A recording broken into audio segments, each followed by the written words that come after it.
Boa tarde a todos. Primeiramente, obrigado pela presença de cada um de vocês aqui. Drones, tecnologia aplicada na Amazônia. A gente vai falar disso. E a gente vai começar mais ou menos assim. Opa, passa.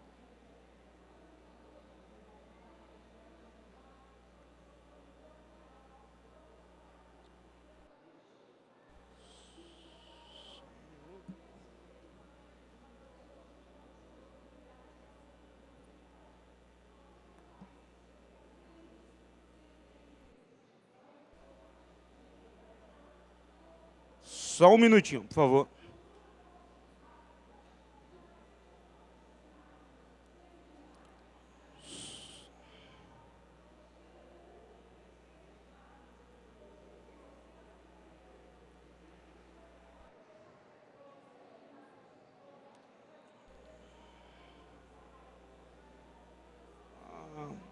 Estou tendo um probleminha para executar o vídeo aqui. Só um minuto.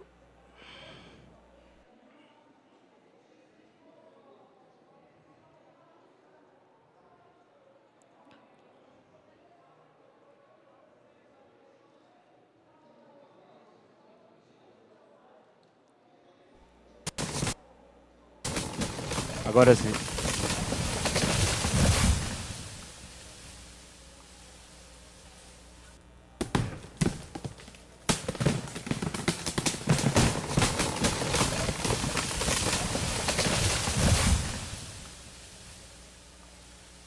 Essa árvore seguramente tem mais de 500 anos e foi abatida em menos de 20 minutos por um homem com um motosserra, um equipamento desse tamanho. Mas é muito pesado para a gente começar por isso, né? Então vamos começar mais leve, da agora em diante. Mário, que Mário? Sempre que eu ligo para as pessoas, sempre não, mas é bem comum eu ouvir essa piadinha assim, que Mário, né? Aquele. Enfim, tem dois Mários aqui. O Mário da direita é analista e o Mário da esquerda é droneiro, né? Eu não sei nem se isso existe assim, mas o pessoal fala droneiro. Então vamos falar um pouquinho sobre o Mário analista, né? As apresentações. Eu sou formado em sistemas de informação, mestrando em administração de empresa. Eu sou analista de tecnologia militar, do quadro do Comando do Exército Brasileiro. Estou à disposição do Sistema de Proteção da Amazônia, onde eu trabalho hoje. Boa parte das minhas atividades lá são ligadas a desenvolvimento, a TI, eu sou programador. E aí a gente desenvolve aplicativo de celular, sistema web, aplicativo, plugin de QGIS e etc. Trabalho nessa área há muitos anos. E na outra foto está a foto do Mário droneiro, como eu falei para vocês, né? Eu trabalho com isso há uns 5 anos. E como isso surgiu, né? O início disso. Nessa época eu tinha assumido um concurso público, esse concurso, no qual eu trabalho, e comecei a me dedicar também à fotografia. Mas eu nunca tive muito saco para mãe de noiva, para esse tipo de coisa, e era a vertente que na minha região dava mais grana. Quando eu vi um vídeo de um drone na internet, meados de 2013, talvez um pouquinho antes, e me interessou muito. Só que naquela época era muito caro você comprar um equipamento pronto para voar. Não era viável financeiramente. E aí o que aconteceu, né? Eu tive que começar a montar meus equipamentos. Só que eu não sabia nada de eletrônica, eu não sabia nada de drone, mas existe internet, né? E depois que inventaram a internet, qualquer idiota aprende qualquer coisa, né? E eu consegui aprender. Então, a gente começou a comprar os equipamentos, comprava motor, comprava controladora, comprava fio e montava. E em 2014 a gente já estava fazendo isso aqui, voando 1.400 metros sobre o rio e filmando uma das maiores enchentes que nós tivemos na região norte, no estado de Rondônia. Esse é um vídeo com equipamento totalmente caseiro, né? Todo feito na minha casa.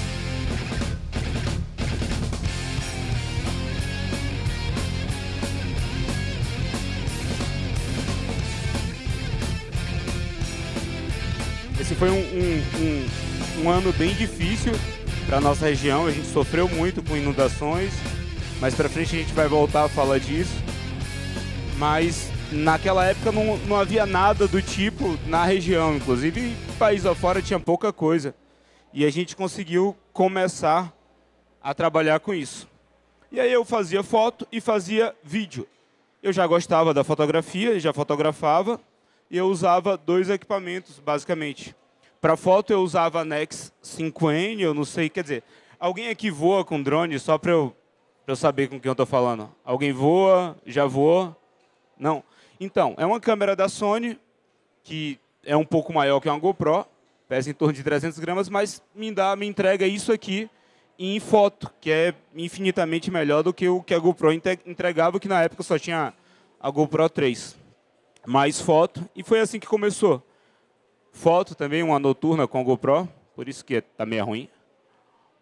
E aí eu comecei a me dedicar basicamente à inspeção de obra. E era muito bom porque eu estava sozinho no estado, não tinha ninguém para concorrer comigo. Quer dizer, tinha os caras que faziam de avião e helicóptero, e eu conseguia fazer um pouco mais barato e ganhar muito mais dinheiro e entregar um resultado melhor que esses caras. Então, enfim, foi muito bom, eu nadei de braçada. Quanto aos equipamentos que eu falei para vocês, como eram os equipamentos, né? Aqui está um equipamento sendo montado, eu tenho um escritório em casa, e chegou um ponto que meu escritório virou uma oficina e ficou tão zoneado que não cabia mais nada nele, e eu comecei a usar a sala, a mesa da sala também. Minha mulher ficava puta pra caramba, mas como entrava dinheiro, ela acabava por relevar. Outros dois equipamentos montados, um quadre com a Nex, que eu falei para vocês, um Hexa com a GoPro, e acabava que eu usava mais a GoPro para vídeo e mais o quadre para foto. E como vocês podem ver, não era nada bonito, era um produto basicamente artesanal. Voava com a controladora NASA V2, a gente montava tudo. Inclusive o rádio. Você pegava um rádio de aeromodelo, esse rádio é um JR de 8 canais, e você acoplava nele uma tela, um transmissor, e fazia a transmissão das informações. Hoje é uma maravilha, né? Hoje você bota no celular e você tem todas as informações, coisa que nós não tínhamos, mas era como dava para fazer, e era como a gente fazia, e já funcionava. Quando a gente fala em drones na Amazônia, vem muito à nossa mente isso aqui, né? Equipamento de uso militar, equipamento de monitoramento. O problema do uso desses equipamentos é o valor, são os preços. E eu trabalho num órgão público que não tem dinheiro para isso. A gente não tem essa estrutura.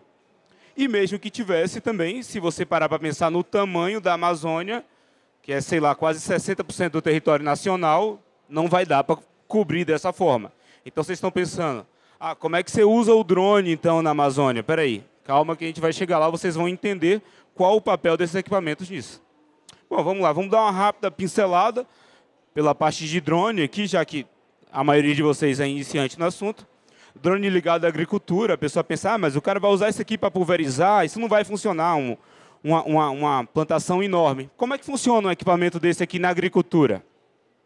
Faz-se todo o mapeamento daquela propriedade, e com base nessas informações, o gerente, o proprietário, vai saber que determinados pontos daquela lavoura estão com incidência de um determinado problema.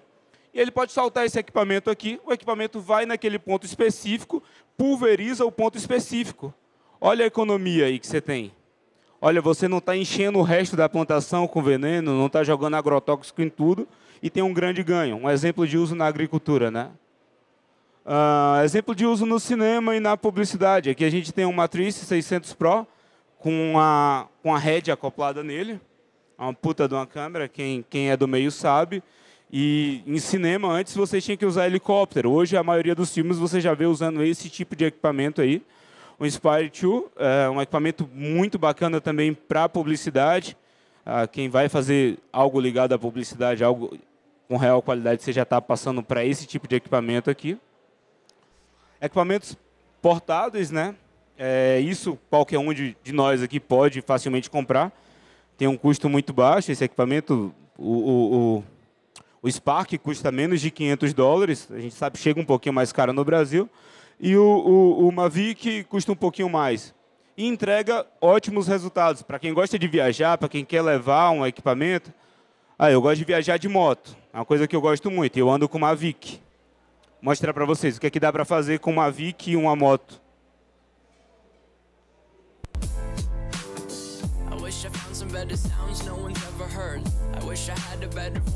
Viajando sozinho, né? Usando o modo autônomo.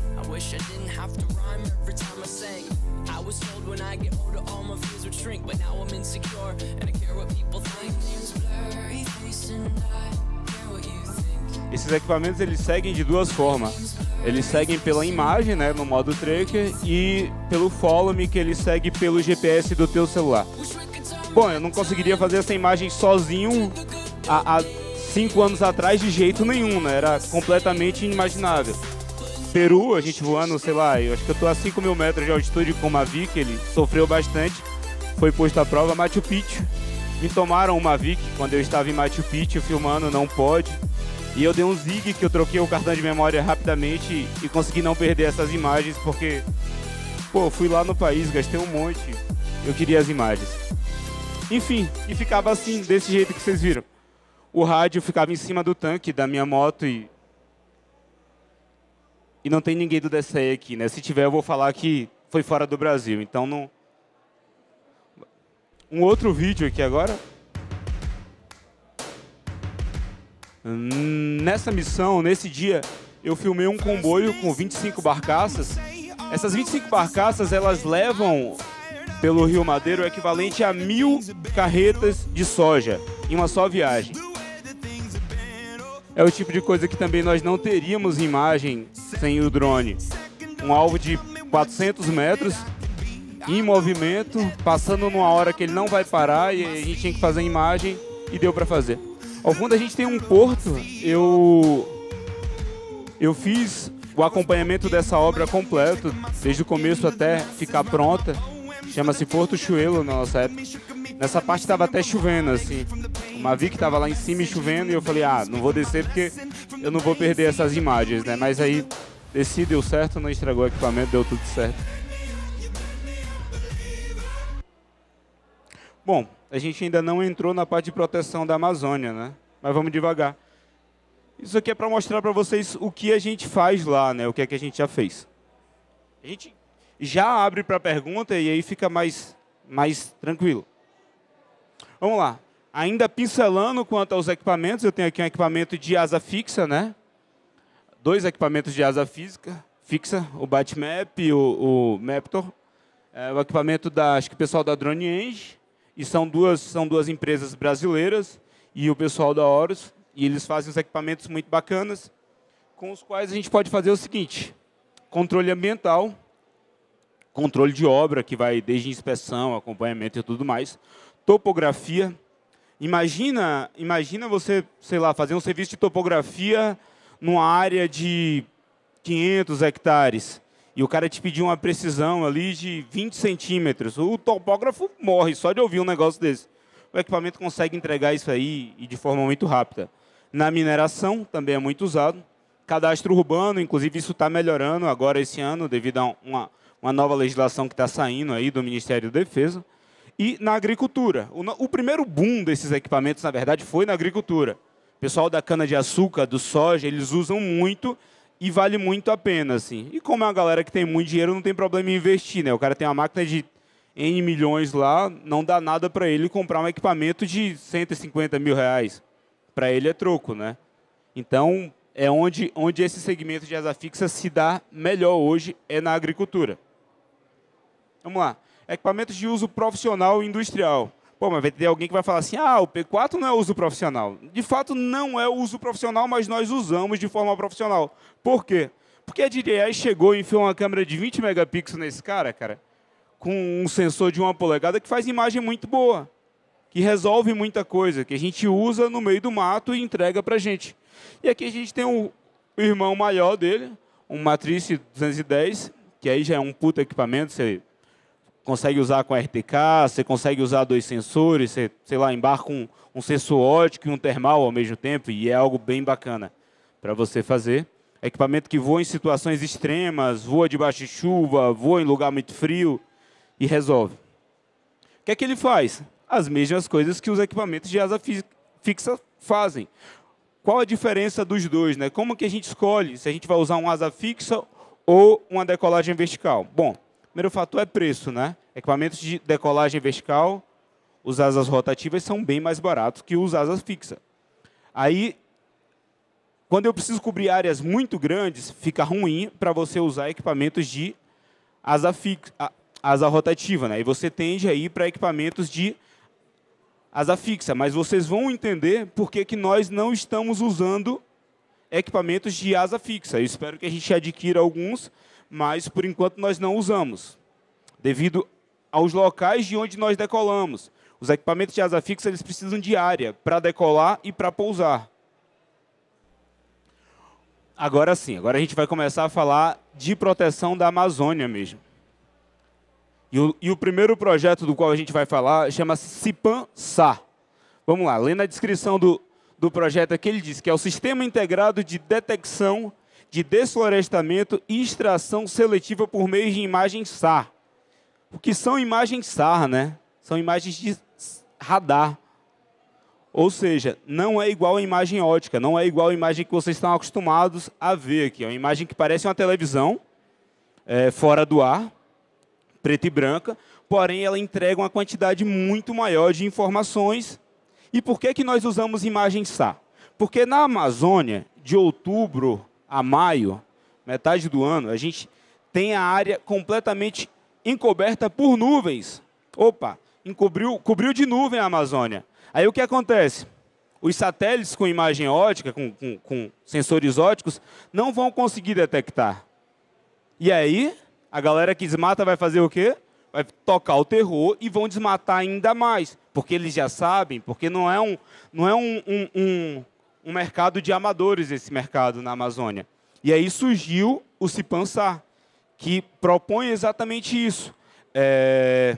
Fazer essa vigilância, fazer esse levantamento no período em que a Amazônia está encoberta por nuvens. Aí, como é que ele consegue? A imagem SAR, para as imagens SAR, não há nuvem. Ele ultrapassa a nuvem. As ondas ultrapassam as nuvens, coisa que as imagens óticas não fazem. Então, aquele vídeo que a gente mostrou no começo e estava bem vazio, é para falar justamente desse projeto aqui. Já que já está mais cheio agora, quer dizer, agora está bem cheio, né? Vou colocar ele de novo para vocês verem. Isso é uma árvore de mais de 500 anos, sendo abatida por um homem com motosserra. Ele levou algo em torno de 20 minutos para bater essa árvore.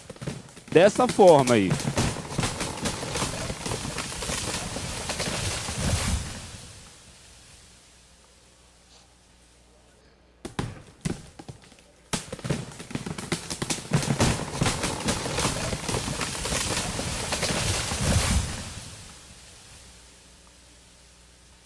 Quando eu falei dessa forma, é porque foi a forma mais certa para fazer isso. Você vê que ela vai e não levou as outras árvores, porque esse abate foi feito numa área controlada. Foi feita uma concessão, né, uma licitação, e uma empresa chamada Amata ganhou a concessão para explorar isso aí. Isso é uma floresta nacional, e por mais feia que seja essa imagem, isso é uma imagem da melhor forma que se pode fazer. Agora, imagina quando se usa um correntão, por exemplo, que é quando o cara bota uma máquina enorme de um lado, e aí o filho da puta amarra a máquina no outro lado, e esses tratores saem devastando a floresta. Milhares de árvores são jogadas no chão em instantes. Opa, vamos voltando.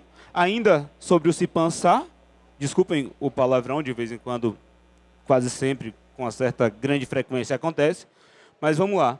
O objetivo, né, que eu falei para vocês, que é gerar alerta de desmatamento com o uso de tecnologias de radares de abertura sintética, SAR, no período de alta cobertura de nuvens na Amazônia, para completar o projeto DETER, que é um projeto do INPE, né? A motivação disso, qual que é a motivação? Bom, vocês viram o vídeo da árvore, né? Mas a gente pode citar só um exemplo aqui do custo, de como é absurdo o custo do desmatamento desse crime aí na Amazônia. Essa operação aqui, ó, Operação Rios Voadores, ela aconteceu no Pará. Eles prenderam, o IBAMA fez essa operação e eles prenderam os bandidos que tinham movimentado mais de 1,9 bilhões no período de 2012 a 2015. Com isso daí, eles desmataram a área superior a 290 mil quilômetros quadrados e causaram prejuízos superiores a 420 milhões em prejuízos ambientais. Então, eu acho que a motivação está ótima. O que não falta é motivo para projetos como esse. Esse projeto é apoiado, é financiado pelo BNDES através do Fundo Amazônia. Falei para vocês das imagens SAR, né? Aqui está um exemplo de imagem SAR. É essa imagem aqui. Essa imagem que é analisada. Reparem na data dessa imagem, né? 1º de 2016. Opa, 8 dias depois começou o desmatamento. Passamos mais alguns dias. Opa, o que aconteceu? Aumentou, né? Vocês viram como é rápido?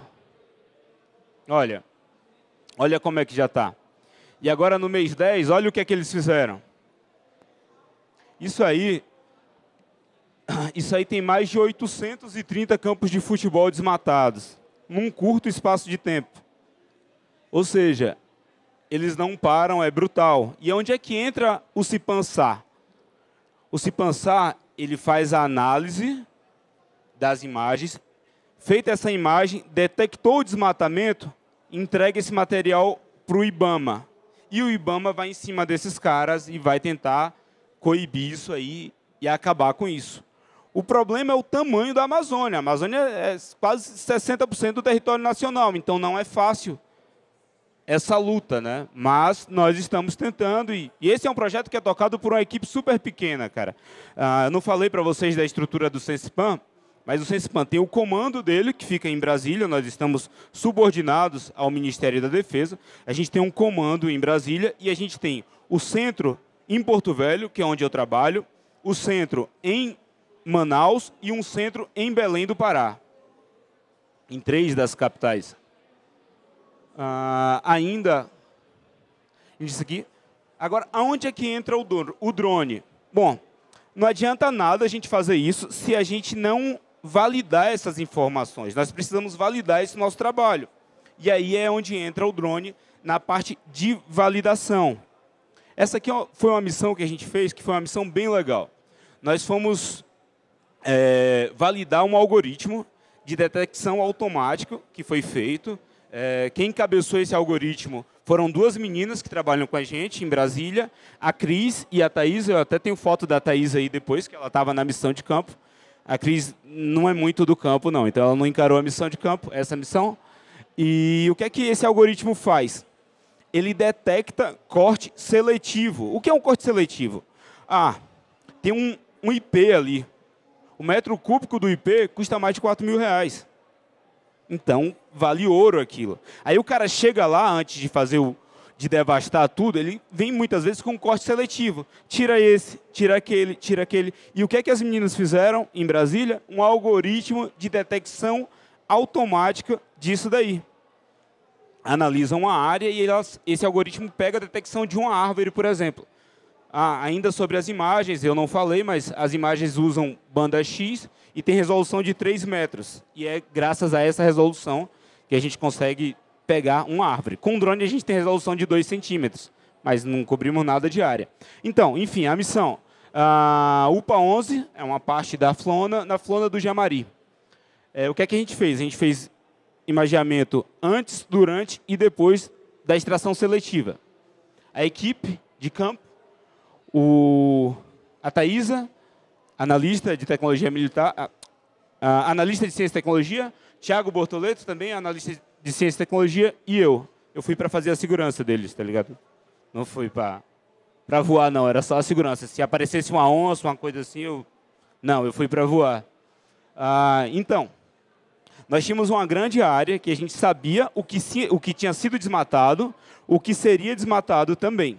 Nós pegamos as imagens de radar de um período próximo dessa área e rodamos o algoritmo para ver se ele ia pegar aquele corte seletivo, que seria o quê? Uma árvorezinha derrubada lá. E aí, essa missão a gente tinha que fazer o quê? Validar esse algoritmo, porque de nada adianta eu criar um algoritmo aqui e falar, isso aqui resolve, e não conseguir validar isso. Eu preciso ir para campo, mostrar que meu algoritmo está funcionando. Então, a gente foi. E a gente encontrou algumas dificuldades. Olha só, nessa imagem aqui dá para ver. A primeira imagem já foi, né? A segunda imagem. A terceira imagem. E a quarta imagem. Lembra que eu falei para vocês que o asa fixa é uma maravilha, mas para a gente é complicado? Como é que eu decolo um asa fixa daí? Não dá para decolar. A gente está numa clareira de 20 por 20 no máximo aí, e tem que ser um equipamento de decolagem vertical. E ainda assim é bem complicado. Por que que é bem complicado, Mário? Bom, se alguém aqui tem alguma familiaridade com equipamentos da DJI, já entendeu por que é bem complicado. Olha o tamanho dessa árvore. 58 metros. Pô, sei lá, é algo perto de um prédio de, sei lá, mais de 15 andares, eu acho, né? Então é bem alto. Você só tem noção de como é o negócio quando você está lá e você está do lado de uma árvore de 60 metros. No meio de uma clareirinha pequenininha, e você precisa decolar o equipamento.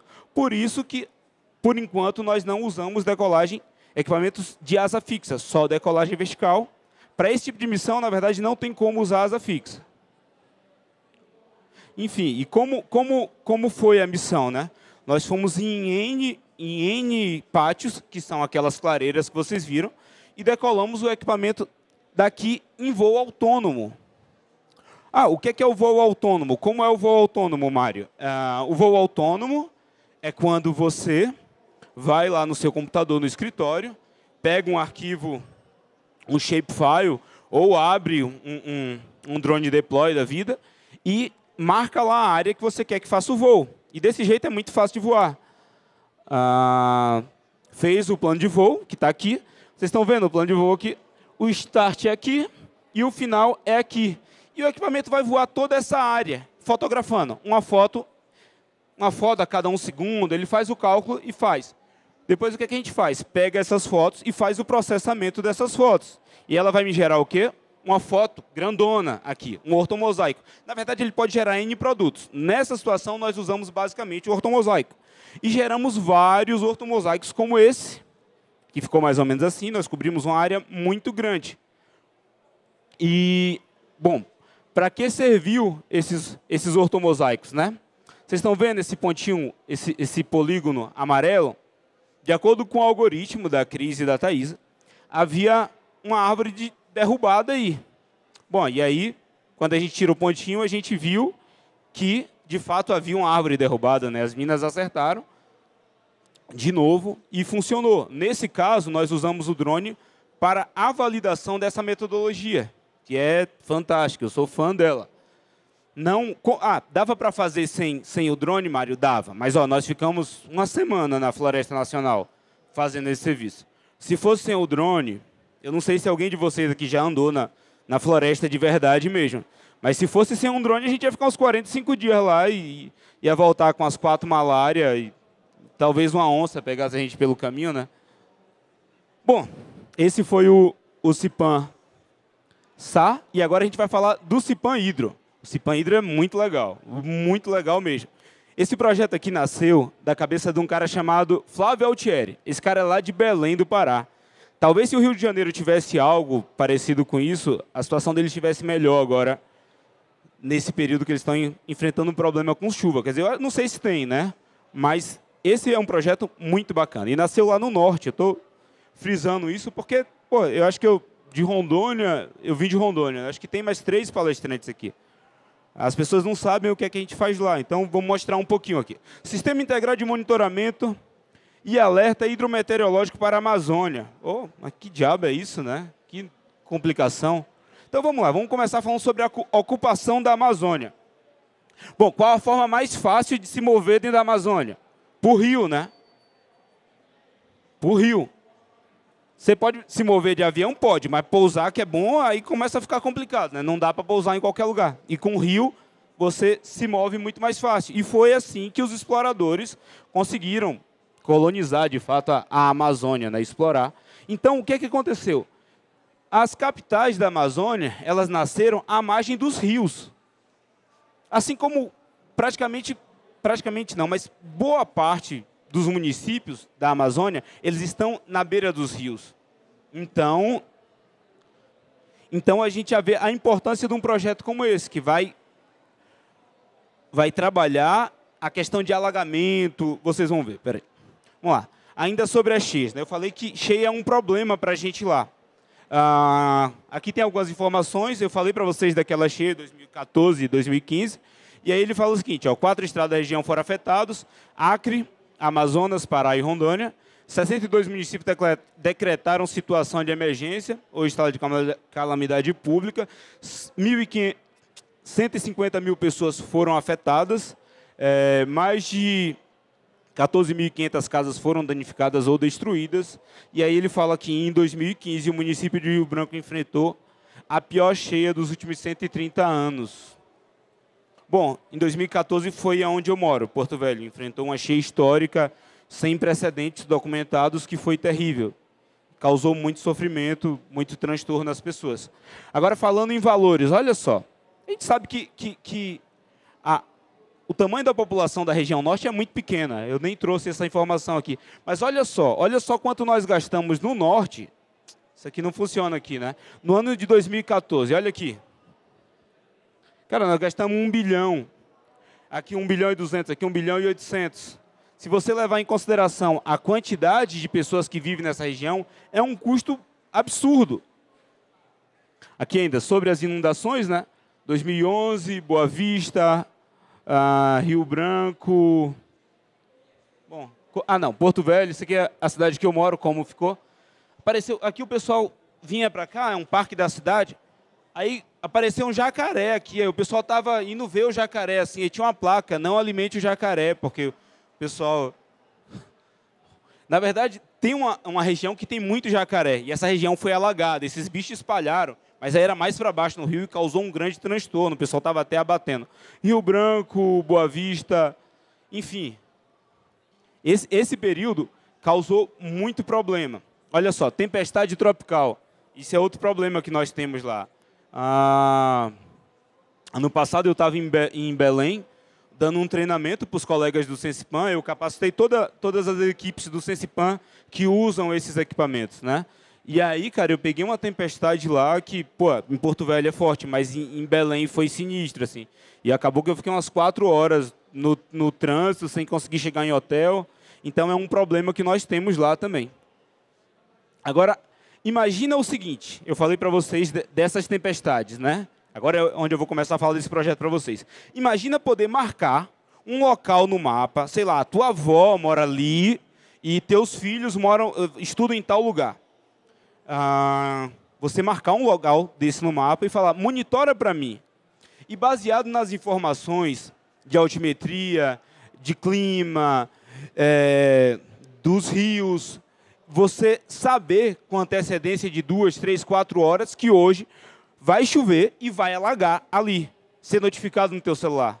Pô, isso é fantástico. Olha quanta gente a gente vai conseguir ajudar com isso. Nós já temos isso desse jeito? Ainda não, mas estamos caminhando e eu vou mostrar para vocês o que nós já temos. E eu digo que é questão de tempo até o Altieri e o pessoal dele entregar isso aí. Bom, então agora vocês já sabem o porquê do projeto, né? Aí eu tenho aqui esse slide que mostra um pouquinho do projeto. Ó. Aqui na primeira parte de monitoramento, que a gente faz o quê? Monitoramento hidrológico e monitoramento do tempo e do clima. Aqui a gente tem a parte de modelagem, que é feita a análise, né, em cima dos modelos hidrometeorológicos, do modelo digital de elevação de terreno, e é isso que a gente capta com o drone, e do modelo de clima e tempo. Depois a gente tem uma previsão, né, uma previsão a curto e a longo prazo. Recentemente teve no Sensipan teve uma reunião com N órgãos lá sobre a cheia, né, porque a gente poder falar assim, olha, esse ano provavelmente vai alagar tais e tais e tais lugares. Então, a Defesa Civil age com muito mais tempo e acaba melhorando muito isso daí e ajudando muita gente. Então, previsão a curto e a longo prazo. E, no final, a gente tem a tomada de decisão que visa o quê? Mitigar risco, né? Porque esse tipo de coisa aí não há outra coisa a fazer a não ser mitigação de risco mesmo, porque evitar que alague a curto prazo você não evita, né? Vamos lá. Eu falei para vocês que a gente usa o drone para fazer esse levantamento, né? A gente usa o drone e o ADS-80. A ADS-80 é um sensor que vai embarcado numa aeronave da Força Aérea Brasileira, e ele entrega para a gente alguns produtos. Um modelo visível, que é o modelo óptico que a gente conversou, o modelo de infravermelho aproximado, o modelo 3D, modelo digital de terreno. Só que ele tem alguns problemas, eu vou citar para vocês, para a gente depois comparar com o drone. Bom, primeiro probleminha que a gente tem aqui é uma resolução espacial, um GSD de 40 centímetros, ou seja, para cada 40 centímetros vai ser um pixel. Com o drone, se a gente quiser, a gente chega a 2, a 1, enfim. O custo operacional, que é muito alto, bom, cada hora voo dessa aeronave vai pagar um P4, fácil, né? A cobertura de nuvem, ele também vai sofrer com essa cobertura de nuvem, porque ele não pode estar voando baixo assim. O tempo de processamento disso é muito maior do que a gente tem com o drone, dependência da aeronáutica e o alto custo de manutenção que eu falei para vocês. Porém, a gente pode não usar isso aqui? Não, a gente precisa disso. Só que tem situações que a gente pode usar o drone. Quais situações, Mário, a gente pode usar o drone? Sei lá, pequenas cidades, por exemplo. Pequena cidade, a gente vai na equipe de 3 caras, uma caminhonete, 2 equipamentos, um equipamento, um GPS RTK, o geodésico, e um drone faz o levantamento. E qual a diferença do material entregue pelo drone e do material entregue pelo ADS-80? Aqui vai dar para vocês verem bem. Aqui eu tenho uma imagem com a resolução GSD que eu falei para vocês de 40 centímetros. E aqui eu tenho a do drone, com GSD de 20 centímetros, que é muito. Eu posso conseguir um muito menor, porém, muitas vezes nem vale a pena, porque eu aumento muito meu custo de processamento. Bom, aqui está como é esse processo, né? Bom, é feito o plano de voo da área que você quer mapear, né? É feita a coleta dos pontos de controle. Esse é o Altieri, o idealizador de tudo isso do Cipan Hydro. E é feita o voo. E aí a gente pega essas informações e processa essas informações. Só que a gente processa essas informações e mescla também com todas as outras informações que eu falei para vocês. Informações hidrometeorológicas, a gente precisa saber informações do tempo, do clima. E aí a gente entrega aquele resultado que eu falei. Você saber, por exemplo, olha só, que ele está simulando e vendo que se chover tanto, determinada área vai alagar, né? Eu consigo entregar resultados também a longo prazo. O Cipansar, que eu falei antes, boa parte das informações são sigilosas, não estão disponíveis. O Cipan Hydro, se vocês colocarem no Google Cipan Hydro, vocês já conseguem ver isso no site do Sensipan. E aqui, para que a gente usa o drone? Para o levantamento disso aqui, modelo digital de superfície. Ou seja, eu vou saber que nesse pixel aqui eu tenho tal altimetria. Então, de acordo com a cota do rio, com quanto vai chover e com tudo mais, eu consigo saber que naquele ponto ali, se chover tanto, vai alagar. E esse é o grande lance do Cipan Hydro. Vamos lá, mais ainda, a gente usa em outras aplicações. Isso aqui eu vou passar rapidinho, porque para a gente poder abrir para pergunta. Então, em missões de inteligência ou de reconhecimento, nós usamos também. Imagina, sei lá, área de conflito. Vai chegar lá na área de conflito, chega perto de um cara que está desmatando e levanta o drone. Assim, você levanta o drone, ele vai descer sem bateria, porque o cara provavelmente vai matar você, né? Eles estão queimando o carro do pessoal do IBAMA, estão queimando o carro do ICMBio, então não dá para fazer. Você não tem segurança para fazer. Com o drone, sei lá, eu saio daqui, acho que a gente tinha parado aqui, cá. Enfim, mas eu tinha que alcançar um alvo que estava 3 quilômetros no meio da floresta, onde estava havendo um corte seletivo. E a gente foi lá e conseguiu confirmar e detectar o corte seletivo. Validação. Mas, né? A gente faz levantamento também de altimetria, serviço de topografia, a gente faz nas margens dos rios. Vamos passar. Aqui está o slide final. Bom, muito obrigado por terem ouvido. E aí a gente deixa esse tempo agora para dúvidas, perguntas. Vamos ver se eu posso ajudar vocês. Bom, está meu e-mail, meu canal do YouTube, o canal de moto, está aí. WhatsApp, Instagram e Aerofilmes é onde serviços particulares que eu faço com o drone. Atuo na prestação de serviço também e na parte de treinamento, pessoal do Cipan. Recentemente eu treinei uma equipe da PF também agora. Volto, tem outra equipe da PF para treinar. E é isso. Muito obrigado.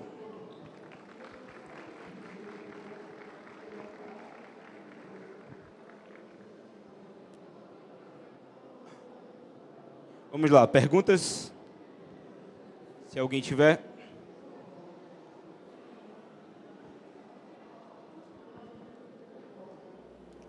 O colega que estava aqui na frente. Não.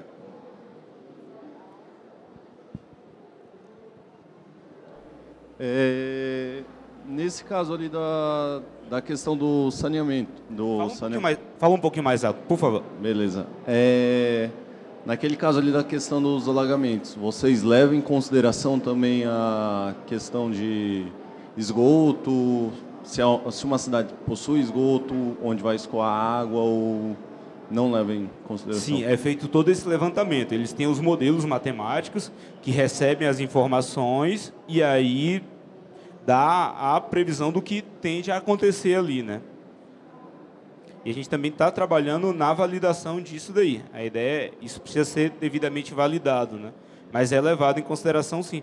Porque, por mais que tenha esgoto, água é nível, né, cara? Não tem esgoto que segure se o problema for nível mesmo. Por mais que a gente tenha esgoto, tenha tudo ali, se a água deu um nível ali, tem um rio, Igarapé, como a gente chama rio na Amazônia. Rio pequeno, não é riacho. Tem um igarapé ali, e ele foi subindo o nível, não tem nada que vai fazer aquela água não chegar até ali, né? Não alagar.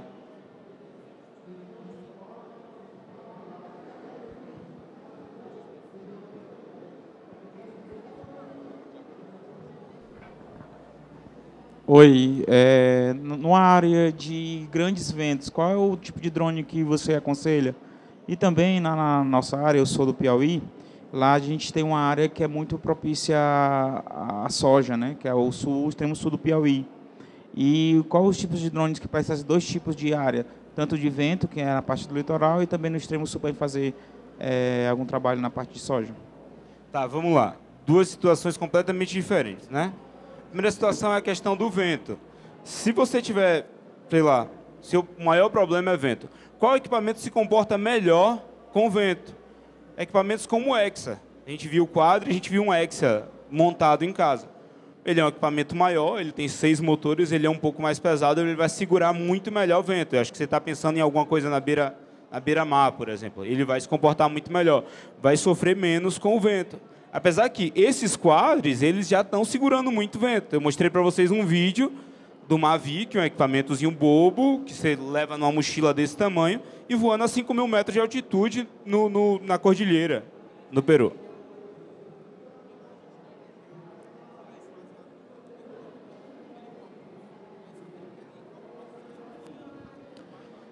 Entendi. Nesse caso, é Hexa, cara. Se você tem essa preocupação com vento, você provavelmente vai ter que trabalhar com Hexa, mas eu acho que um quadro de maior porte como um Matrice, ele vai segurar sim, a não ser que você tenha umas rajadas de vento muito violenta, que eu já peguei vento muito forte com o equipamento e ele segura. Quanto à questão da soja, a soja é uma cultura que você cultiva em grandes áreas. Você consegue fazer com equipamento de decolagem vertical? Consegue, mas é muito doído fazer. Equipamento para esse tipo de cultura, para esse tipo de aplicação, é equipamento de asa fixa, que vai cobrir uma área muito maior aí. Oi. Queria saber, você falou que os dados do Cipansar não são abertos, né? Que eles ainda são sigilosos. Se existe alguma ideia, algum pensamento de abrir esses dados, né, e de como que a população poderia ajudar nesse trabalho, já que é uma equipe muito pequena, né? Entendi. Tá bom, vamos lá. Sim, há uma previsão de abertura desses dados, né? Eu não consigo passar uma data para vocês, mas a tendência é que esses dados sejam abertos, até porque esses dados é de vocês, né? É o dinheiro de vocês, nossos dinheiros que pagou por isso. Porém, não pode abrir o dado agora, por quê? Porque é uma coisa que é um crime que está acontecendo. O IBAMA tem que atuar, coibir aquilo, punir, prender, indiciar quem quer que seja que esteja fazendo aquilo. Então, é uma coisa que não pode ser simplesmente aberta, né?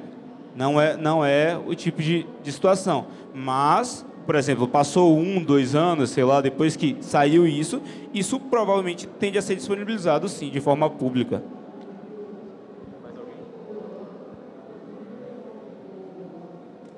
Sem mais perguntas? Então é isso. Mais uma vez, obrigado. Boa tarde para vocês.